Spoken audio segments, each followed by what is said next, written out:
Join us for an 8-year dive into energy history with J.P. Morgan's Michael Sembalest's annual energy paper. Key takeaways, top charts, let's go. The cost of solar, wind, and storage continues to fall, improving cost emissions trade-offs for electricity grids. However, there are still many rivers to cross on the road to decarbonization. While renewables have begun to make inroads in electricity, they have barely made a dent in transportation, industry, and building home energy use. This year's topics include renewable energy projections to 2040, the improving economics of high renewable electricity grids, unsettled questions on hydraulic fracturing of unconventional oil and gas, Russia's lower carbon energy exports and its geopolitical influence, the murky decarbonization potential of forest biomass, and the imaginary greenness of college campuses. 2018. Pascal's wager argues that belief makes more sense than disbelief when the worst outcome is a total loss. If so, supporting renewable energy makes sense even without knowing the true impact of greenhouse gas emissions on sea levels. However, energy transitions are gradual rather than sudden, defying the expectations of futurists.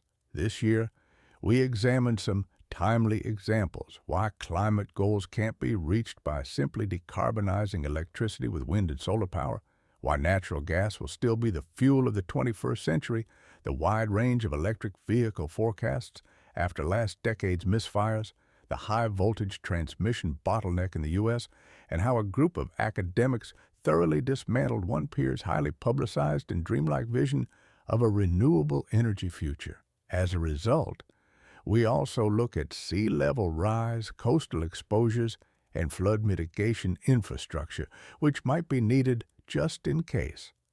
We conclude with the intersection between food, energy, urbanization, and proposed changes to the U.S. Electoral College. 2019. Mountains and molehills. The Green New Deal mandates zero net emissions for the U.S. by 2030 for the entire energy sector, not just from electricity generation, and does so while phasing out nuclear power and relying heavily on carbon sequestration by forests. This sets a goal that cannot be achieved. At best, the Green New Deal is a slogan to galvanize support for change. At worst, it's a sign of how little work its proponents have done. This year's paper gets into the details of where energy comes from, how it's used, and the decarbonization challenges facing the world's industrialized and emerging economies. Additional topics include the latest research on wildfires and Trump's war on science. 2020. Stargazing. COVID lockdowns reduced global CO2 emissions to levels last seen over a decade ago. While this decline is temporary, there's still a lesson to be learned. An unsustainable halt in economic activity and mobility was needed to make a material dent in global CO2 emissions. In the 10th annual Eye on the Market Energy paper, we take a look at when and how renewable energy transitions might accomplish the same thing.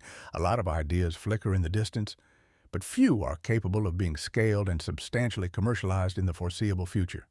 Topics in this year's paper include limits from decarbonizing the grid alone, decarbonization of steel and other industrial products, political and physical renewable energy bottlenecks, the scope of utility-scale energy storage, reforestation, and carbon sequestration required to make a difference, the impact of ride-hailing on emissions, and the never-ending hope for a hydrogen economy.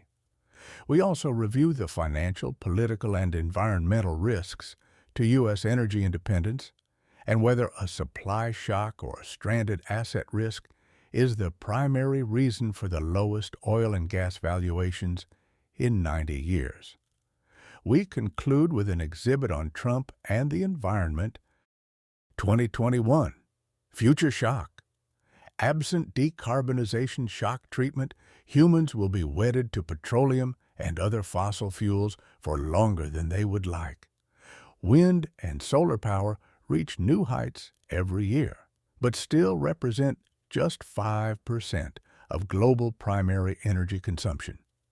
In this year's energy paper, we review why decarbonization is taking so long, transmission obstacles, industrial energy use, the gargantuan mineral and pipeline demands of sequestration, and the slow-motion EV revolution. Other topics include our oil and gas views, President Biden's energy agenda, China, the Texas power outage and client questions on electrified shipping, sustainable aviation fuels, low-energy nuclear power, hydrogen, and carbon accounting. 2022, the elephants in the room. We start with a summary of the energy landscape, including the energy crisis in Europe, the recovery in the oil and gas sector, and a warning label on industrial electrification and carbon sequestration forecasts. We continue with 3 topics on electrification, which is the foundation of many deep decarbonization plans. Electric vehicle adoption by gasoline superusers, the transmission quagmire, and bans on combustion of fossil fuels for heating in favor of electric heat pumps. We then conduct a detailed review of the hydrogen economy, whose liftoff is still many years away. We conclude with deep decarbonization plans for China, whose carbon intensity and emissions levels are the highest in the world. 2023, growing pains. Renewables are growing, but don't always behave the way you want them to. This year's topics include the impact of rising clean energy investment and new energy bills, how grid decarbonization is outpacing electrification, the long-term oil demand outlook, the flawed concept of levelized cost when applied to wind and solar power, the scramble for critical minerals, the improving economics of energy storage and heat pumps, the transmission quagmire, energy from municipal waste, carbon sequestration, a hydrogen update, the Russia-China energy partnership, methane tracking, and some futuristic energy ideas that you can just ignore for now. 2024, Electrovision. The predominant vision for the future involves the electrification of everything, powered by solar, wind, transmission, and distributed energy storage. This vision primarily relies upon the greater efficiency of electric motors and heat pumps versus their fossil fuel counterparts. While the grid is getting greener, electrification is advancing at a much slower pace for reasons related to chemistry, physics, cost, politics, and human behavior. Our 14th annual energy paper takes a closer look and also includes sections on nuclear power, China, hydrogen, net zero oil, and Gaza's energy future. 2025, Heliocentrism. Solar capacity is booming around the world, both utility scale and residential applications, and is often accompanied by energy storage whose costs are declining as well. Yet after $9 trillion globally over the last decade spent on wind, solar, electric vehicles, energy storage, electrified heat, and power grids, the renewable transition is still a linear one. The renewable share of final energy consumption is slowly advancing at 0.3%, 0.6% per year. Our 15th annual energy paper covers the speed of the transition, electrification, the changing planet, the high cost of decarbonization in Europe, nuclear power, the Los Angeles fires, Trump 2.0 energy policies, renewable aviation fuels, superconductivity, methane tracking, and the continually wilting prospects for the hydrogen economy. And there you have it, a nearly 10-minute journey through key energy moments since 2018, seen through the lens of the J.P. Morgan energy papers. And believe me, we've only just scratched the surface.